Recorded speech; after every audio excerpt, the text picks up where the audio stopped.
अच्छा भी है, ये हो चुका बात नहीं हो चुका, मेरी घड़ी पे तो हो गया, आपकी घड़ी पे क्या है? हाँ?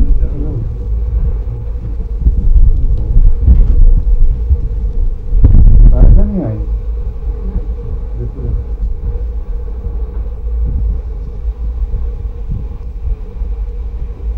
अब जो वापसी का सफर था उसमें हमारा ख्याल ये था कि अब पहले सरदर्द की दवाएँ ली जाएंगी, फिर दिमाग की तकलीफें, जो फिजिकल मादी तकलीफें हैं, मसलन ब्रेन ट्यूमर, और फिर वो तकलीफें जो मादी और जहनी तकलीफें दोनों बॉर्डर पर खड़ी होती हैं मिलकर, मसलन मिर्गी ट्यूमर की वजह से भी हो सकती है और जहन की अंदरूनी साख्त की खराबी की वजह से भी हो सकती है, लेकिन उसका जो एहसास है, नतीजा, वो माइंड के ऊपर पड़ता है असल में।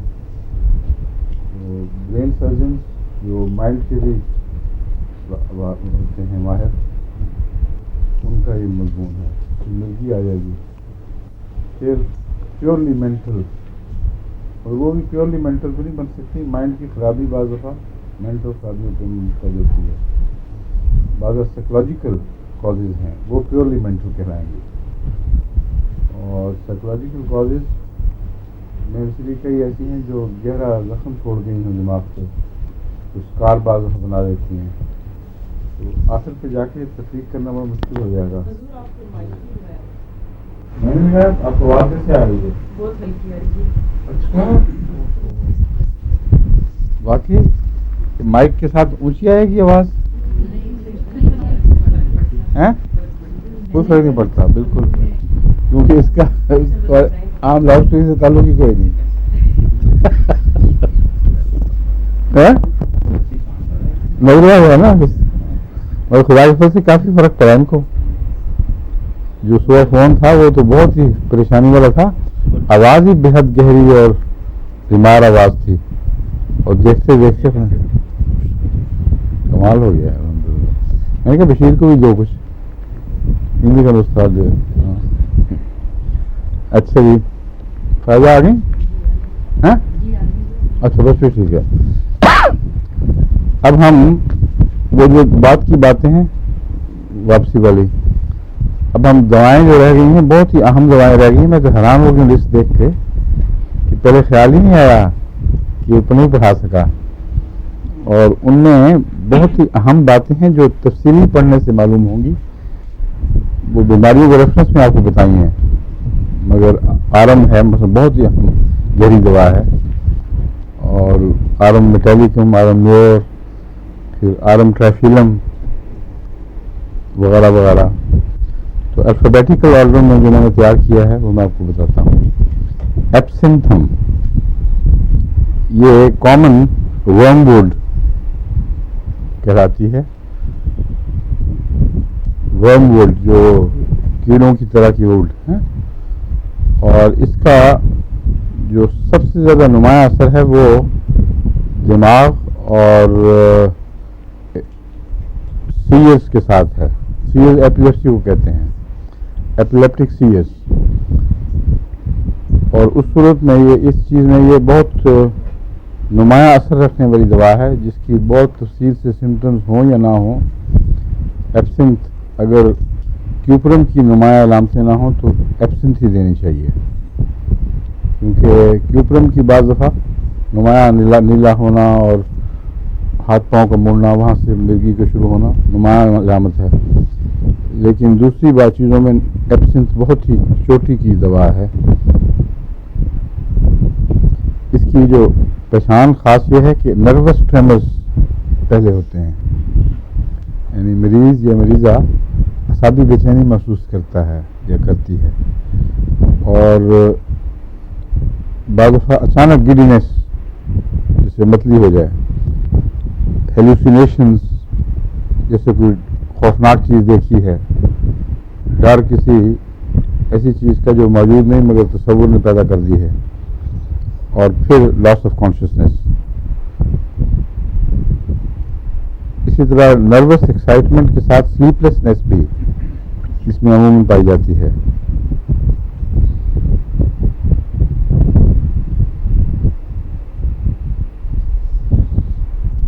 ये जो मिर्गी है, इस खास खसूसियत से इस दवा से ताल्लुक़ रखने वाली, ये मशरूम पॉइजनिंग में जो अलामतें ज़ाहिर होती हैं वो उनसे मिलती है। इसलिए मशरूम पॉइजनिंग में भी यही दवा एब्सिंथम काम आएगी।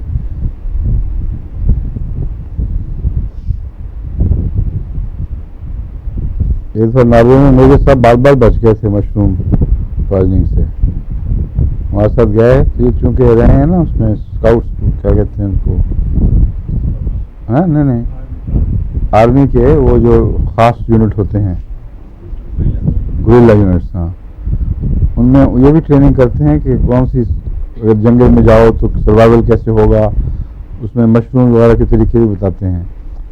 तो एक मशरूम बहुत ही खूबसूरत रंगों की लकीरों वाली, वो मेरी की नज़र में आ गई और उन्होंने उठा ली पिक करके कि बस ये खाने वाली मशरूम है। तो मैंने उनको समझाया, मैंने कहा ये ना करें जल्दी, कुछ और ना हो जाए।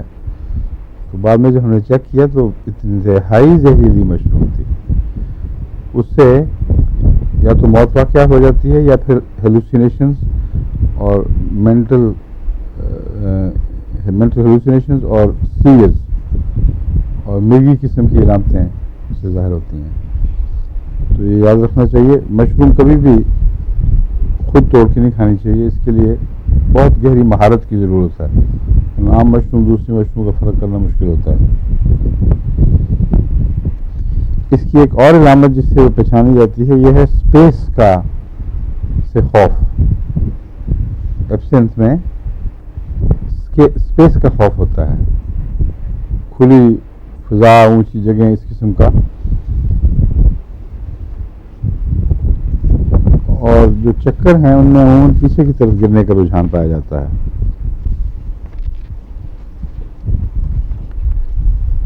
जुबान में बाइटिंग इसलिए कि जुबान मोटी महसूस होती है और वो कल्ले अंदर से ढीले हो जाते हैं, इसलिए बाद में जुबान को काट कर, ये जिसका मतलब है मैदे की खराबी साथ चलेगी। और पेशाब बहुत करता है मरीज, और उसमें बदबू भी होती है बहुत। ये अलामतें कुछ कालीफॉस में भी मिलती हैं, मगर जो मिर्गी से गहरा ताल्लुक है वो एब्सेंथ का है, कालीफॉस का नहीं है।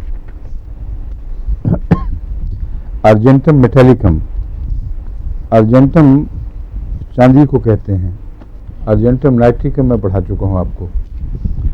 चांदी जो मेटल है वो अमूमन जिस्म में एब्सॉर्ब नहीं होती, सोना भी अमूमन एब्सॉर्ब नहीं होता, लेकिन बाज़ दफ़ा कुछ कंपाउंड बन के अंदर तेजाबों वगैरह के साथ मिलकर कुछ अंदर एब्सॉर्ब भी हो जाता है। ये जो हम खाते हैं ना चांदी के वरक, ये भी डॉक्यूम तो कहते हैं ना बहुत ताकतवर चीज़ है, वो पूरे के पूरे सारे निकल जाते हैं, और जो वरक नहीं निकलते पूरे वो उसके होते हैं सिक्के के, और वो बड़े जहरीले होते हैं। तो अक्सर लोग, अब पाकिस्तान में तो अक्सर मैंने देखा है, वो सिक्के कूट रहे होते हैं, और बाज़ जगह ऐसी हैं जहाँ से वर्क असली मिलता है, वो फिर महंगा बहुत होता है। तो आमतौर पर जो दवाओं में हकीम मिला देते हैं वो ये सिक्का कूटा हुआ है, और उसके फिर बदअसरात बहुत ख़तरनाक हैं।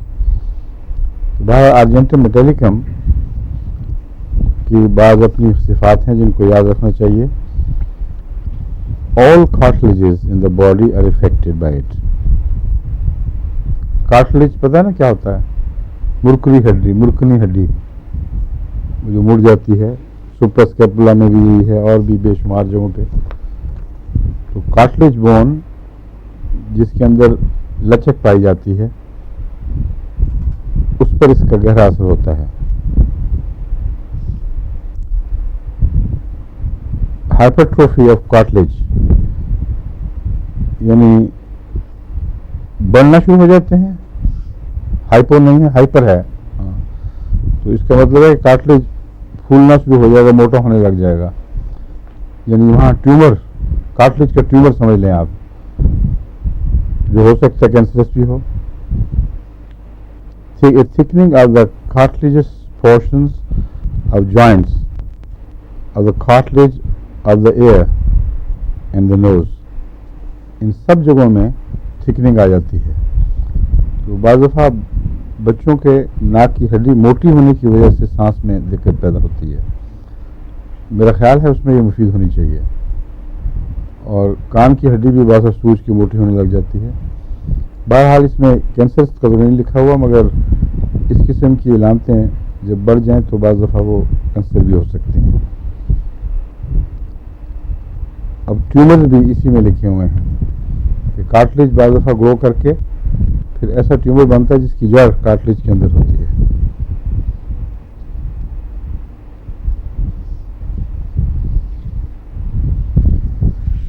दिमाग पर इसका बहुत बद असर है, इस पहलू से कि आहिस्ता आहिस्ता दिमाग को सॉफ्टन करने लग जाता है। अगर लंबे अरसे तक चांदी खाई जाए तो, या चांदी के बर्तनों में मसलन बहुत इस्तेमाल किए जाए चांदी के बर्तन, तो उसमें ये दिमाग के सेल्स को सॉफ्टन नरम कर देता है, यानी बुढ़ापा सेलिनिटी बहुत जल्दी आ जाएगा। सेनिलिटी सेनाइल होता है ना, जो 17-72 को सेनाइल कहते हैं। तो सेनिलिटी बुढ़ापे की उस हिस्से को कहते हैं जो अर्जुल उम्र है, तो उसकी इलामतें निस्बतन जल्दी पैदा हो जाती हैं।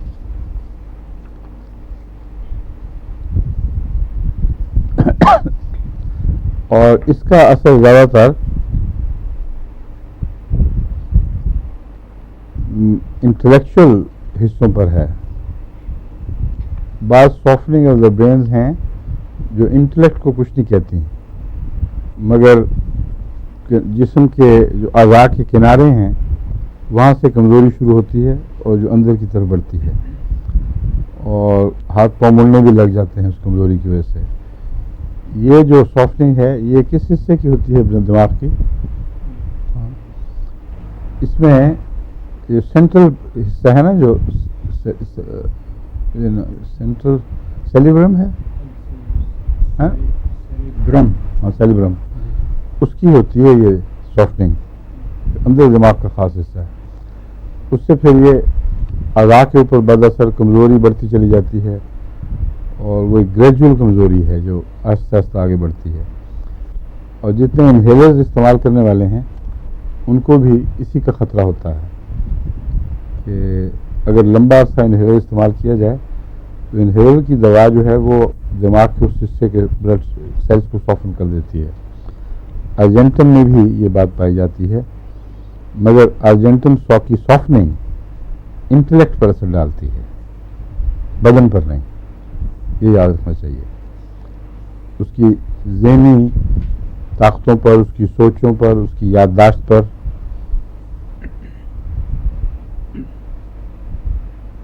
और मेमोरी फिर इतनी मुतासर हो जाती है इससे कि आदमी इंडिसाइल हो जाए, यानी नींद पागल से जिस तरह होते हैं लोग, उलूल शुलूल बकने वाले, उस किस्म के उनकी हालत मेमोरी बिगड़ने से हो जाती है।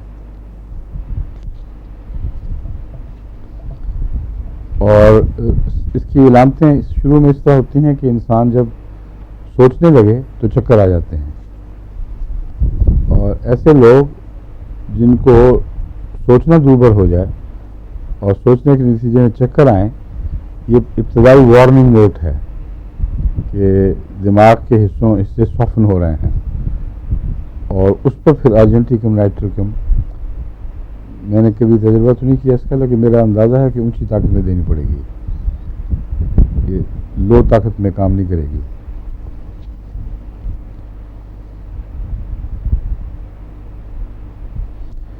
और इसमें एक मुशाबहत लेकेसिस की पाई जाती है कि सिम्टम्स सोने के बाद ज़्यादा बढ़ जाते हैं।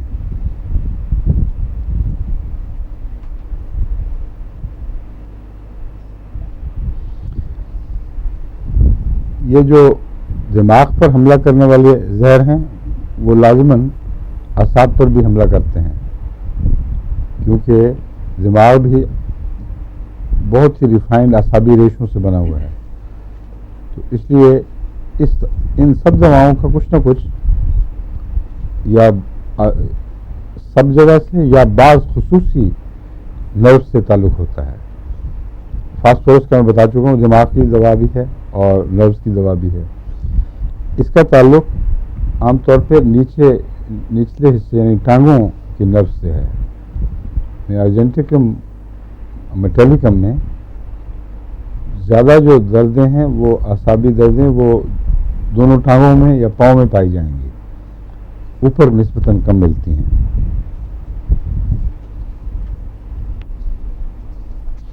और एहसास ये होता है कि जैसे आसाबी रेशे वो फट पड़ेंगे और टुकड़े टुकड़े हो जाएंगे। ये मरीज़ अपना जो बयान देता है उसमें ये बयान करता है कि मुझे लगता है कि टांगों में जहाँ से नर्व्स गुजर रही हैं वो फट के टुकड़े टुकड़े हो जाएंगे।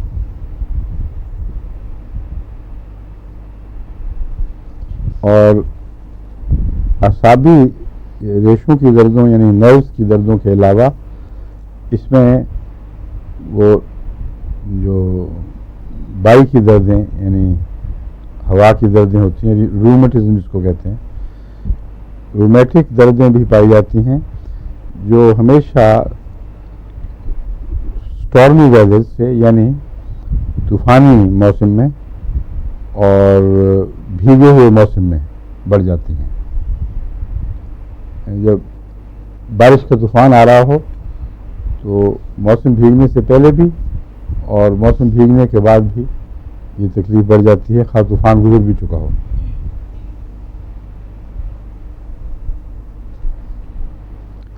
आमतौर पर अर्जेंटम के मरीज को हरकत माफिक आती है, यानी हल्की तेज़ हरकत नहीं, क्योंकि उससे फिर जोड़ों में दर्दें उठती हैं, लेकिन रफ्ता रफ्ता आहिस्ता आहिस्ता हरकत से जोड़ों को फ़ायदा पहुंचता है और दर्दों में निस्बतन रिलीफ मिलता है। इसका मतलब है कि रात को जो तकलीफ़ बढ़ती है वो लेगेसिस की वजह से, नींद की वजह से नहीं, बल्कि आराम की वजह से। वो जो सारी रात लेटा रहता है तो आहिस्ता आहिस्ता रस्टॉक्स की तरह वो तकलीफ़ें इकट्ठी हो जाती हैं। लेकिन रस्टॉक्स में बेचैनी पैदा होती है, इसमें बेचैनी पैदा नहीं होती, सुबह तक दर्दें बढ़ जाती हैं जिससे पता चलता है कि तकलीफ़ बढ़ी है। मगर रस्टॉक्स में दर्द भी हो तो बेचैनी साथ शामिल होती है। लेगेसिस में नींद बाज़ थोड़ी सी आए तभी भी तकलीफ़ें बढ़ जाती हैं, बाज़ नींद का झोंका आते ही तकलीफ बढ़ जाती है। तो ये फ़र्क है इनके आपस के मिजाज के, लेगेसिस रस्टॉक्स और अर्जेंटम मेटालिकम।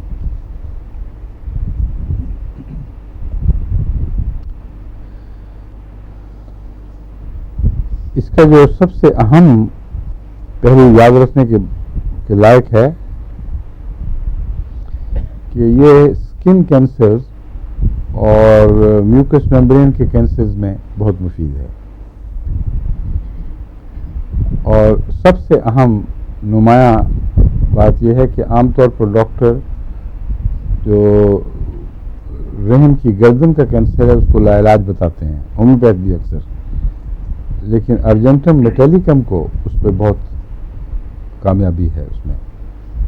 और इसी तरह और जो मैंने दवाई बताई थी, और तीसरी नहीं वो मकड़ा ट्रेंटुला, और उसके अलावा वो हेलोनिस भी, लेकिन असल जो है ना ज़्यादा असर रखने वाली चीज़ है वो मकड़ा है, उसको क्या कहते हैं स्पेनिश ट्रेंटुला स्पानिया। और एक और दवा कौन सी बताई थी, कार्बोनमेरिस। ये बहुत अच्छी दवाएं हैं। लेकिन अर्जेंटम मेटालिकम को याद रखें, इसके मुतालिक तो बाज़ डॉक्टर्स ने क्योर का भी दावा किया है, मगर जो क्योर का दावा नहीं भी करते हैं शफा का, वो ये ज़रूर कहते हैं कि लंबे अरसे तक मरीज़ को सुकून और आराम मिल जाता है। और ये जो कैंसर वैसे बहुत तकलीफ दे है, इसकी मुसीबत और बेचैनी से लंबे अरसे तक निजात मिल जाती है। जी छोटी ताकत से शुरू करके नहीं, अर्जेंटम में 30 से शुरू करनी चाहिए, उससे छोटा नहीं, मिनिमम 30 और फिर 200।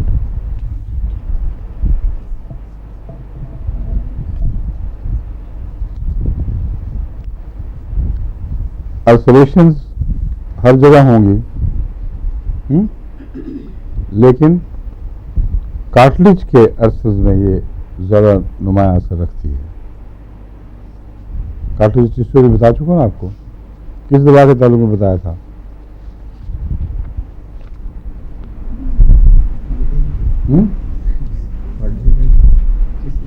एब्सेंस के मुझे बताया था या आज इसी के मुझे अर्जेंटम मेटालिक का कार्टिलेज से ताल्लुक है, अर्जेंटम मेटालिक का वेन के सेल से भी ताल्लुक है, और थिकनिंग कार्टिलेज की होती है, अल्सर भी होते हैं, और मेरा ख्याल है कि उसके कैंसर में भी ये मुफीद हो। ठीक है,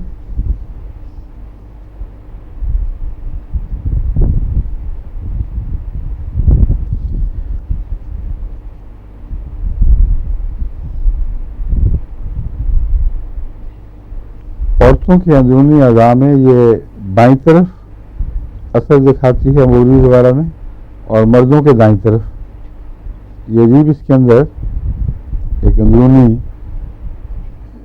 गैर मामूली बात पाई जाती है जो आमतौर पर दवाओं में नहीं मिलती। यानी वो दाएं और बाएं का फ़र्क तो करने वाली दवाएं हैं, मसलन ऊपर के धड़ में बाईं तरफ और नीचे के धड़ में दाईं तरफ, लेकिन औरत और मर्द में तखसीस करके औरतों के अज़ा पे बाईं तरफ हमला आवर हों और मर्दों के अज़ा पे दाईं तरफ, ये अर्जेंटम का खास हिस्सा है।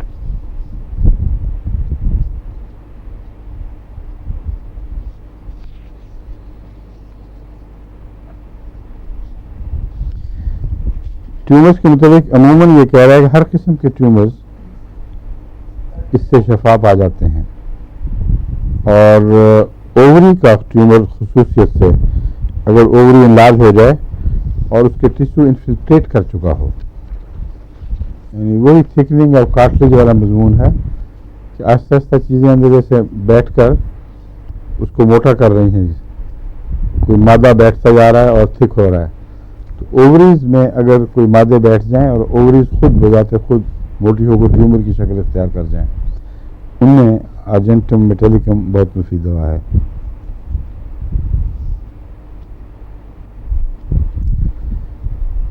आमतौर पर ये निस्बतन पतली और लंबे हाथ पांव वाली मरीज़ों के काम आती है, मगर ज़रूरी नहीं है, मोटों में भी काम आ जाती है।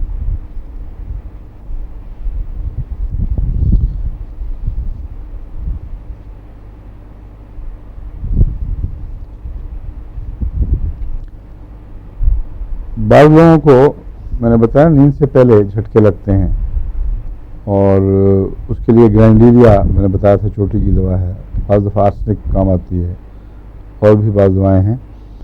लेकिन इसके जो झटके हैं उनका गैर मामूली थकावट से ताल्लुक़ है। अगर आमतौर पर तो ना लगते हों, लेकिन एक शख्स लंबी वॉक करता है, पहाड़ों पर चढ़ता है, ज़्यादा रोज़मर्रा की आदत ना हो, तो वो जो बहुत थका हुआ बदन है उसके साथ जब सोने की कोशिश करता है तो ये तकलीफ दे झटके आ जाते हैं। उसमें अर्जेंटम की एक खुराक फौरी तौर पर फ़ायदा पहुँचाती है खुदा के फजल से।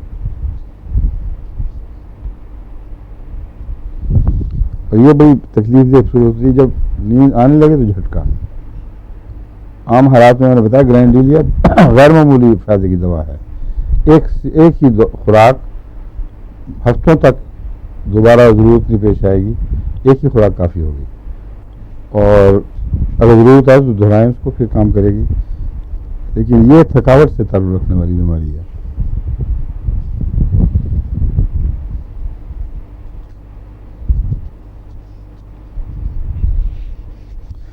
इसकी एग्रेवेशन का वक्त कौन सा है पता है किसी को?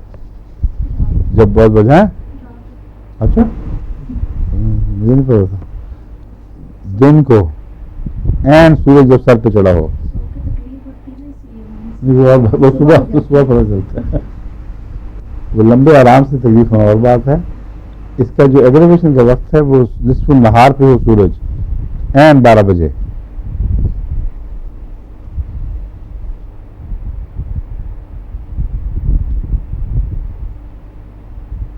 One sided headaches.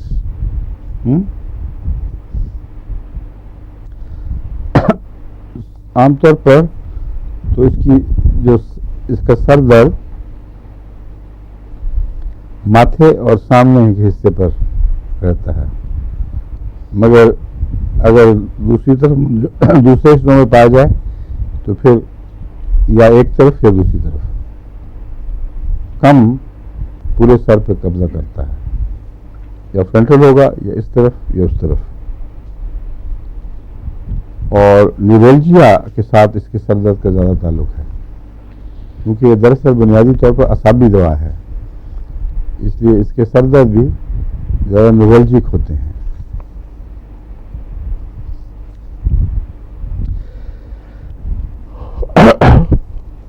लेकिन कोई भी तरफ हो सकती है, मगर ज़्यादातर दाईं तरफ पाई जाती है।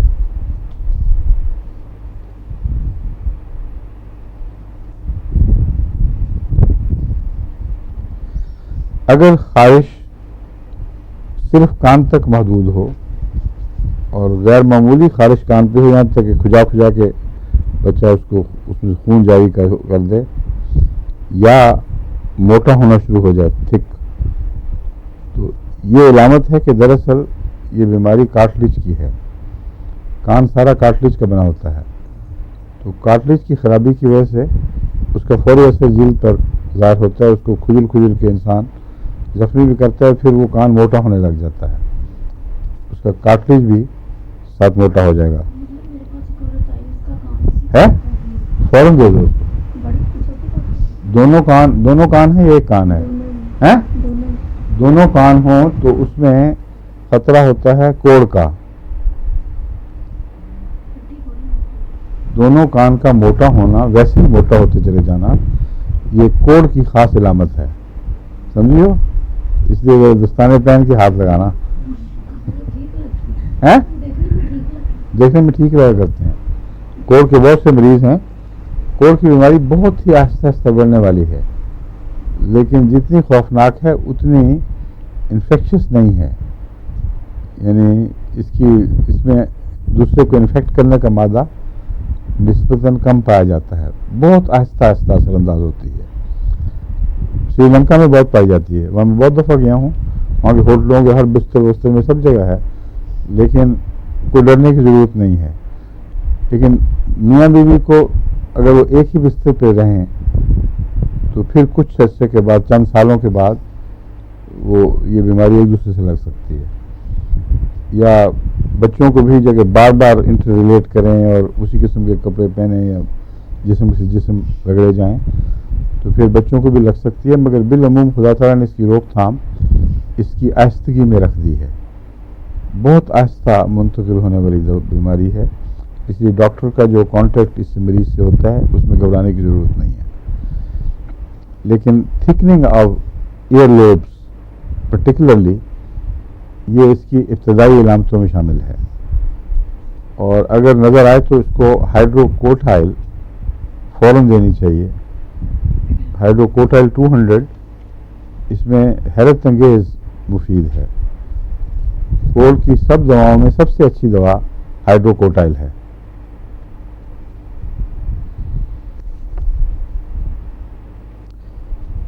अच्छा, यहाँ जो इचिंग है ये एक कान की हो तो वो कोड़ वोड़ नहीं है, वो कार्टिलेज की बीमारी से है। और अगर बाज़ और इलामतें भी कोड़ की ना हो तो फिर दोनों कानों में भी हो सकता है, मगर वो बराबर नहीं होता। कोड़ का जो मर्ज़ है वो दोनों कानों पर बराबर अंदर से असरअंदाज हो रहा होता है, इसमें उसमें यकसानियत पाई जाएगी, सिमेट्री पाई जाएगी। लेकिन जल्दी अमराज में ये नहीं होता, इसलिए जाहिर है कि पहचानी जानी चाहिए।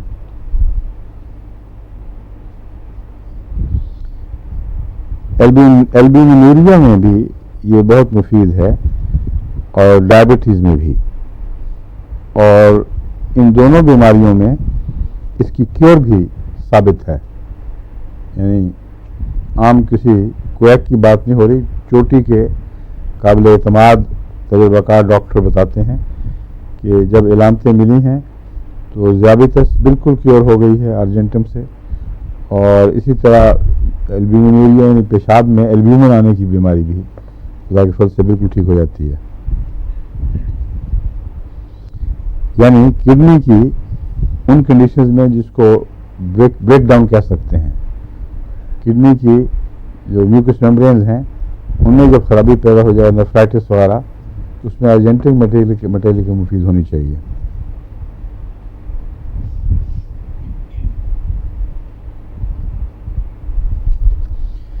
इसके जो यूरिन हैं उनमें दो किस्म की इलामतें नज़र आती हैं। एक तो ये कि स्याही माइल यूरिन ख़ासतौर पर जब ठहर जाए, ये इलामत है कि एल्ब्यूमिन आ रही है उसमें। और अगर शुगर आए तो अक्सर ऐसे मरीजों को लस्सी की तरह पेशाब आता है। और बच्चों में ये बहुत, यानी ऐसे बच्चे जो बचपन से शुगर के मरीज़ हों, उनमें लस्सी की तरह का पेशाब देखा जाता है। मैंने भी कई मरीज़ों में देखा है, यानी ऐसी बात नहीं जो बहुत कम दिखाई दे। और उसमें अर्जेंटिक मेटालिकम बहुत मुफीद है। और पेशाब अक्सर खुला होता है ज़्यादा।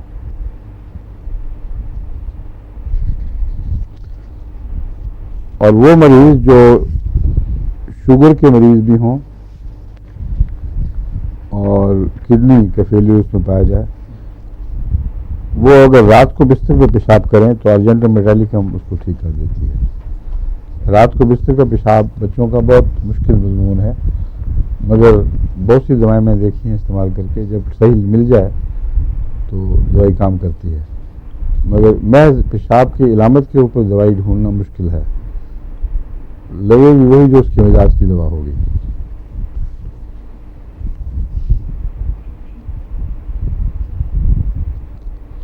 ओवरीज का मैं बता चुका हूँ ना कि दाईं तरफ के असरात उसमें हैं। फूल के बहुत बड़ी हो जाती है बाज़ दफ़ा, क्योंकि अंदर से वो इस तरह भरती है जैसे कैल्शियम बैठ रहा हो या और मादे अंदर बैठ रहे हों, तो मोटी और सख्त होती चली जाती है।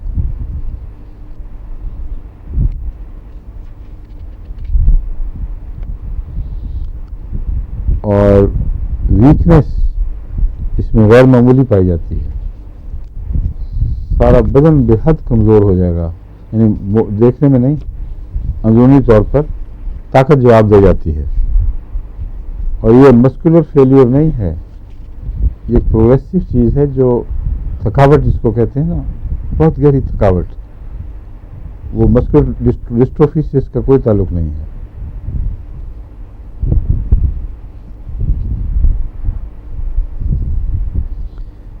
यूट्रस में इसका एक असर यह है कि वो फैल जाता है, दोबारा सिकुड़ने का मादा ख़त्म हो जाता है।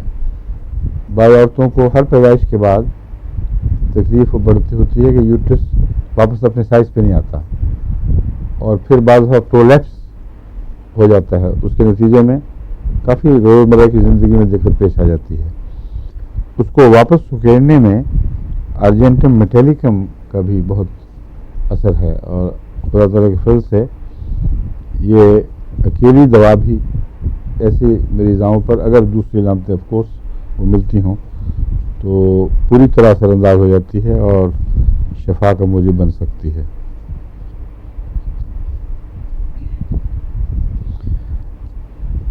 ये जो मरीज़ाएँ हैं उनमें जो लेडी डॉक्टर है वो जब एग्जामिन करेगी यूट्रस को, तो वो उनको बता सकती है कि सिर्फ रिलैक्स और फैला हुआ नहीं, बल्कि उसके अंदर इंड्यूरेशंस हो रही हैं, जैसे बैरूनी मादे बैठ रहे हों और थिक और कैल्सिफिकेशन की किस्म का असर उसमें ज़ाहिर होगा। ऐसी सूरत में ये पक्की इलामत बन जाती है अर्जेंटिम की।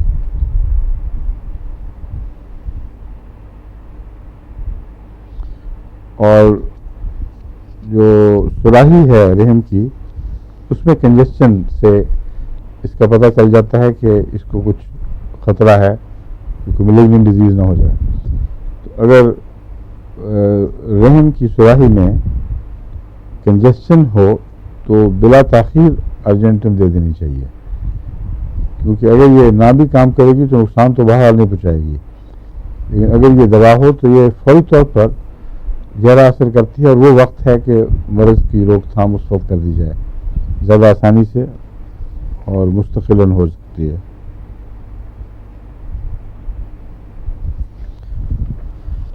अच्छा, चूंकि इसका ताल्लुक ओवरीज के बिगड़ने और इसी तरह यूट्रस के मुंह के कैंसर से भी ताल्लुक है, इसलिए ऐसी सूरत में लेकोरिया की जरूर होगा और लेकोरिया में बदबू गैर मामूली पाई जाएगी, ताफुन पाया जाएगा।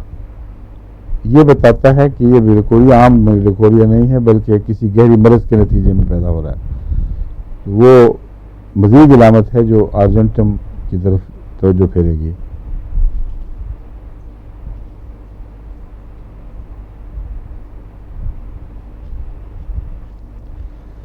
सिंगल वगैरह के लिए अच्छी दवा है, क्योंकि अगर ज़्यादा गाया जाए या आवाज़ को ज़्यादा इस्तेमाल किया जाए तो फिर आवाज़ का जो ब्रेक डाउन है और गले का बैठ जाना, उसमें ये शोरत रखती है। लॉरेंस के ट्यूबरक्लोसिस में भी मुफीद है और आमतौर पर इसकी अलामतों में लिखा हुआ loss of voice. Loss of voice तो बहुत सी चीज़ों में है, बोरेक्स में भी है, कॉस्टिकम में भी है, फास्फोरस में भी है।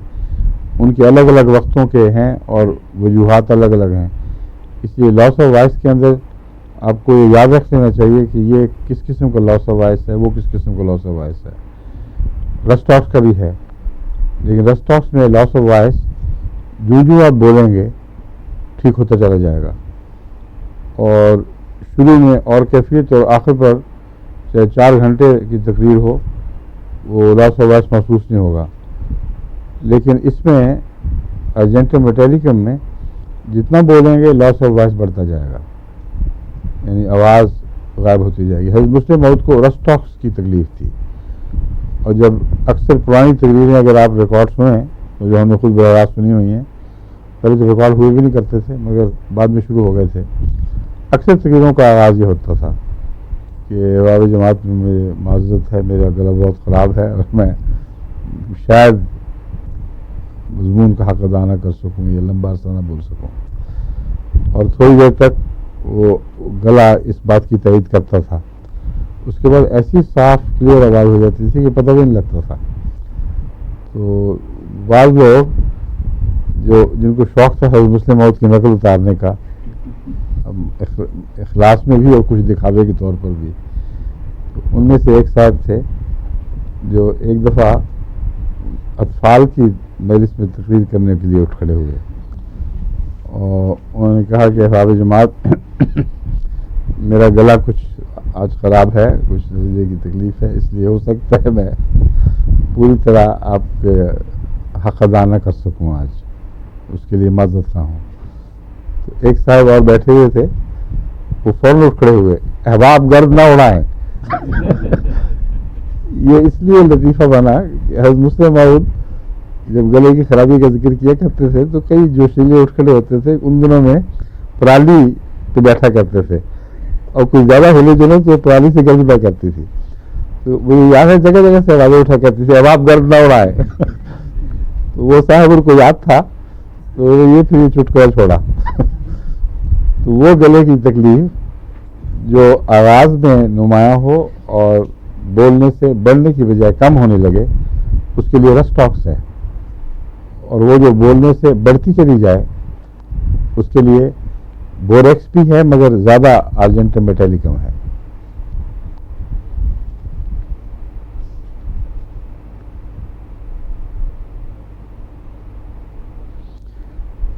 फास्फोरस की तरह इसमें भी लाफिंग एग्रावेट्स, फास्फोरस में बहुत नुमाया है।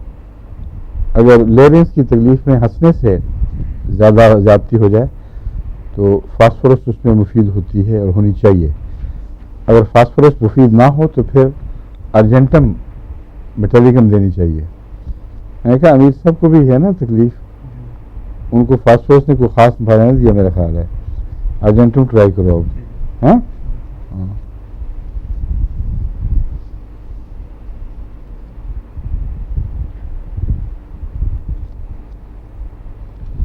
और वो जो तकलीफ़ें थीं जिनमें छोटी उम्र का आदमी बड़ी उम्र का दिखाई देता है, उसमें कौन कौन सी दवाएं आपको याद हैं?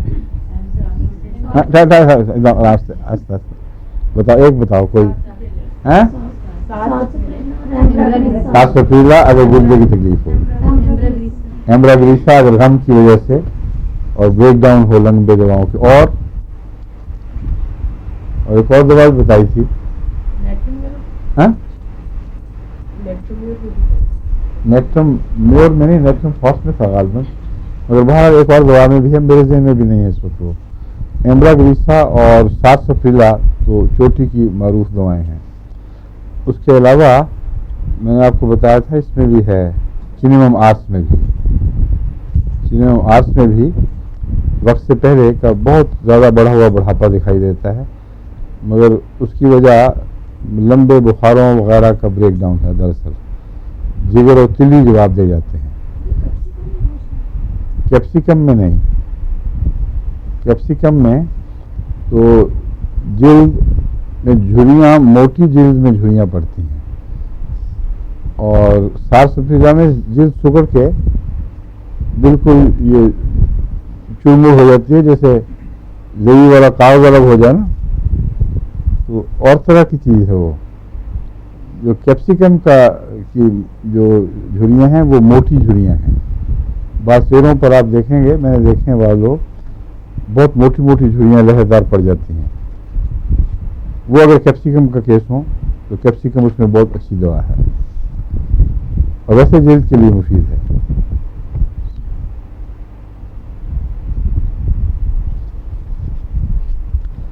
हर ठंड जो है वो गले के उस हिस्से में, ऊपर का हिस्सा लंग्स से मिलता है, जो बीच का हिस्सा, उस पर असरअंदाज हो जाती है हर ठंड, हर नज़ला ज़ुकाम, और लाफिंग एग्रावेट करती है। इस अलामत में अर्जेंटिकम को भी याद रखना चाहिए।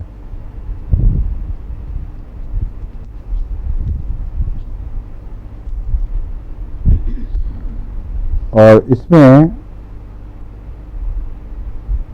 कहते हैं इतनी झुर्रियाँ पड़ जाती हैं कि ये लगता है कि 25 साल का आदमी 50 साल का है, लेकिन 50 साल पे इतनी ज़्यादा नहीं पड़ती, मेरा है वो 70-80 का होगा गालबन है, मगर 25 साल का तो कुछ झुर्रियाँ पड़ने का कोई हक ही नहीं ना। इसलिए वो इस अगर 25 साल या 20 की उम्र में झुर्रियाँ पड़ें तो अर्जेंटिन भी दे के देखें। अगर पेशाब की अलामतें होंगी या दूसरी हों तो फिर बाहर दूसरी दवाएँ देनी होंगी।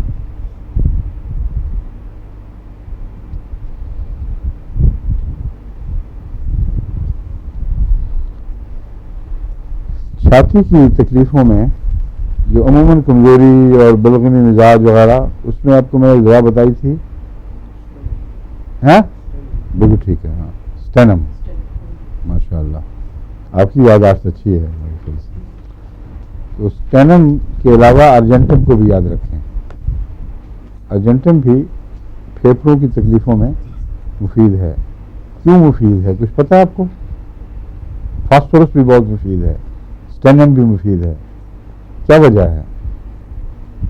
अगर वजह याद रख लें तो आपको भूलेगी नहीं। जो फेफड़े का जो मादा है जिससे वो बना हुआ है वो कार्टिलेजस होता है। वो देखा गोश्त की तरह नहीं होता, ना जीव की तरह, बल्कि उसमें वो कुछ छड़ियाँ सी छोटी छोटी सी उसको बनाती हैं। फेफड़े बाद वो खाते हैं तो वो पता नहीं किस तरह खाते हैं, मगर बाहर खा लेते हैं। वो इसी चीज़ से वो हड्डियाँ कुछ करते रहते हैं अंदर। तो चूँकि कार्टिलेज से ताल्लुक़ रखती है ये दवा अर्जेंटम मेटालिकम, और फास्फोरस भी कार्टिलेजस टिश्यू से ताल्लुक़ रखती है, इसलिए ये मुशाबहत मौजूद है। लेकिन अगर आप ज़हन नशीन करें इस वजह से तो फिर भूलेगी नहीं।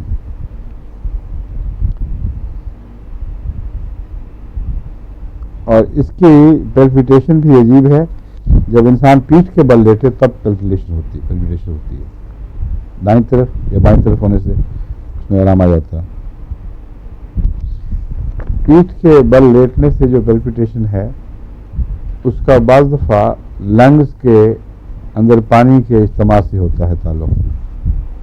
अगर लंग्स में बलगम या पानी भरा हुआ हो तो जब इंसान लेटता है पीठ के बल तो बराबर तमाम उन खलाओं में भर जाता है या फैल जाता है जिसमें हम सांस लेते हैं जिनमें। तो अगर खड़े होंगे तो नीचे उतर आएगा, दाएं तरफ लेटेंगे तो दाएं हिस्से में चला जाएगा। इसलिए पीठ के बल लेटना अगर मुफीद नुकसानदेह है, सांस वगैरह में दिक्कत पैदा करता है, तो ये एहतमाल है कि लंग्स के अंदर पानी भरा हुआ हो।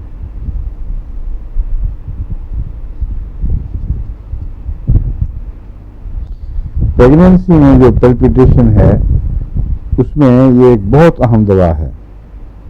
बाज़ औरतों को वैसे ठीक रहता है दिल, लेकिन प्रेगनेंसी के दौरान यानी हमल के दौरान हर वक्त दिल की धड़कन लग जाती है, हरकत से भी आराम से, हर वक्त कभी कभी एकदम दिल फड़कने लग जाता है। ऐसी सूरत में अर्जेंटम मेटालिकम बहुत मौसमी दवा है खुदा के फजल के साथ। आर्सेनिक सल्फ फ्लेवम, इसमें ज़्यादा आपको कुछ पढ़ाना नहीं पड़ेगा, मोटी बात है सिर्फ। आमतौर पर ये बरस के काम आने वाली दवा है।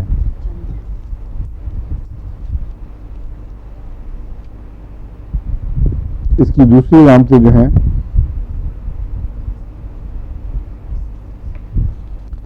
चंद, बस वही 2-3 ही हैं। एक तो है needle prix from with in outwards, अगर छाती में अंदर से चुभनदार दर्द शूट करें, कौंधे दर्द के लब के बाहर की तरफ, तो उसमें आर्सेनिक सल्फ्लोम एक बहुत मुफीद दवा है।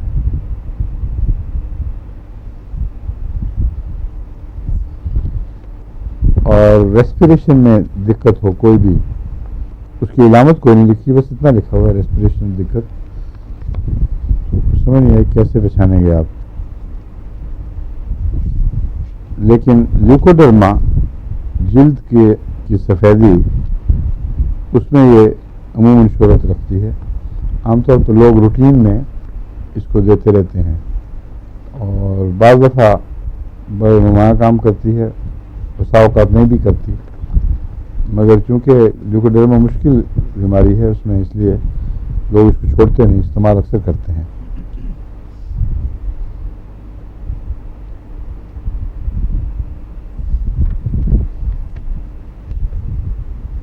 हड़ताल तबकी जो है, हड़ताल बरकी, वो यही चीज़ है या वो और चीज़ है कोई? हाँ, यही है। कैसा पता चला आपको? आर्सेनिक सल्फ भी है, तीन दवाइयों का ठीक है, वही है। लोगों का मतलब है वो मिक्स करके फुलाया गया है। हाँ? जी पीला हाँ, पीला वो फ्लेवन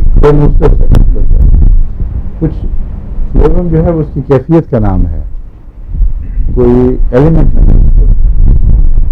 आर्सेनिक सल्फ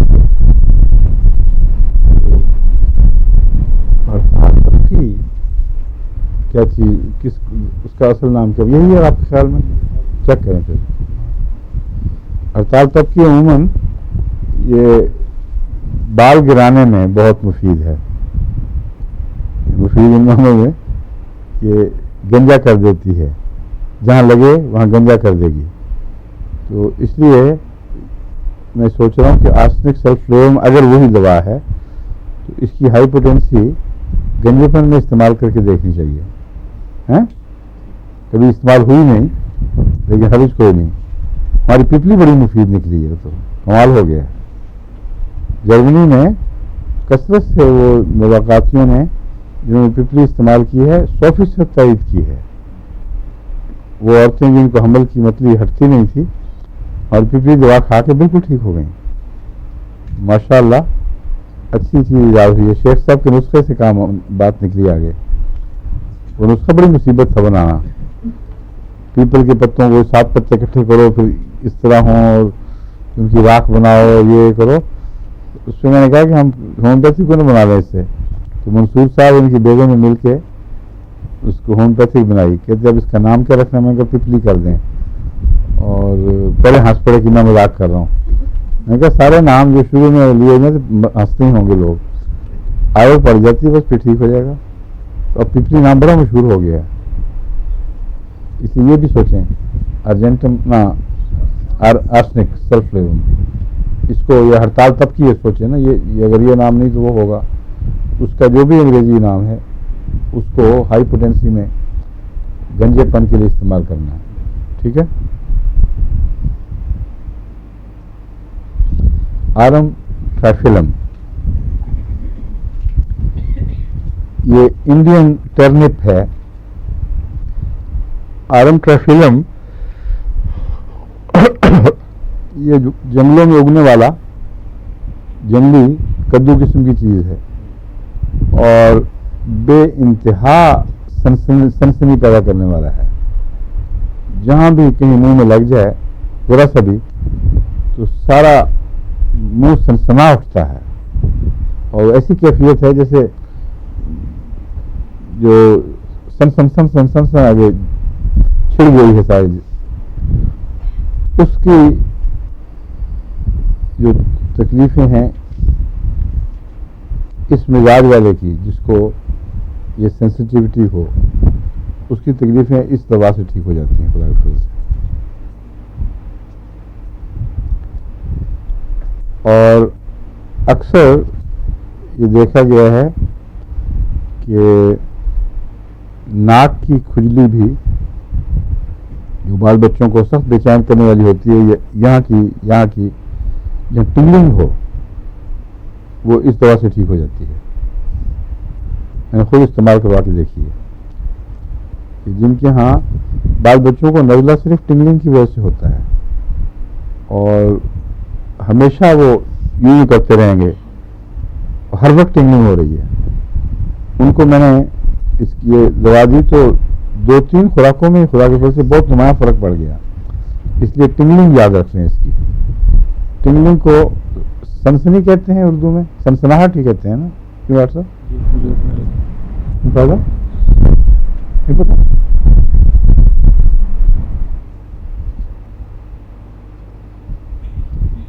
जुबान की टिंगलिंग, गले की टिंगलिंग, नाक की टिंगलिंग,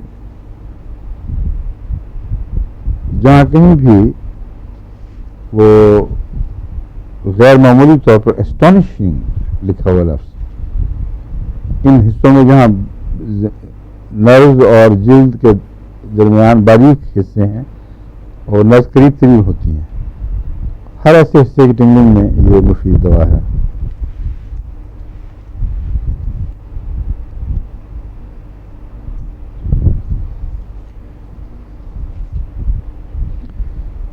और बाज़ डॉक्टर कहते हैं कि वो बच्चे जो हर वक्त उंगली नाक में रखें, उनके लिए ये अच्छी दवा है। बाज़ बेचारों को हर वक्त खुजली हो रही होती है, इसलिए वो एक उंगली जरूर नाक में रखते हैं।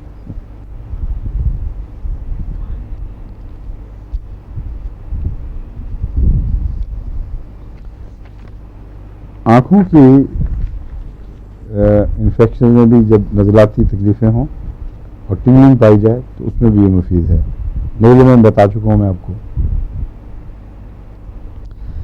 इसका जो नज़ला है वो उसके मतलब कहते हैं मोस्ट ग्रेटफुल, क्योंकि वो मुसलसल बह बह के खोखला कर देता है दिमाग को।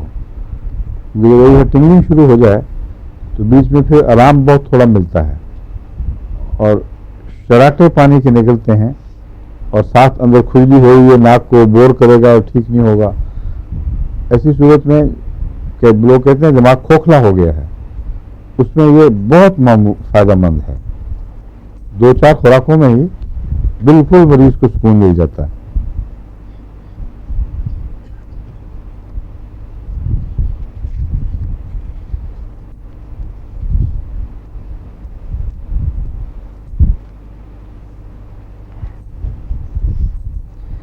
गले पर अगर इसका हमला हो, इसी टिंगलिंग का, और कुछ अरसे तक आप इसको क्योर न करें तो ख़तरा है कि ये फॉलिज में न बदल जाए।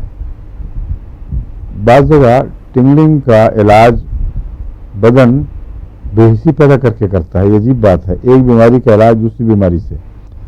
इसमें यह है कि गले के अंदर जब टिंगलिंग गैर मामूली तकलीफ दे हो जाए तो जिल्द बेहिस हो जाती है और वो मसल्स जो हैं वो भी बेहिस हो जाते हैं। इसलिए दूसरा ख़तरा ये बनता है फिर कि ऐसा आदमी जब लुकमा निकलता है तो गलत रास्ते पे चला जाता है और उच्छू आने का उसका रुझान बढ़ जाता है। और बाज़ दफ़ा पानी पिएगा तो नाक में चला जाएगा पानी। ये भी मैंने कई दफ़ा देखा है बाल बच्चों में, वो थोड़ा सा जल्दी की वजह से कर जाते होंगे, बहुत अफरा तफरी में एकदम पानी पिए तो बाज़ दफ़ा नाक को भी चढ़ जाता है। लेकिन इसमें बीमारी की वजह से है, वो जो मस्कुलर कंट्रोल है ऊपर और नीचे के दरमियान वो ख़त्म हो जाता है।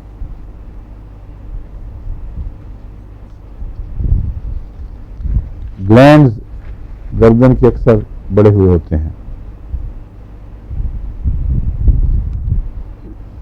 एक मुहावरा है स्ट्रॉबेरी टंग, पहले दिन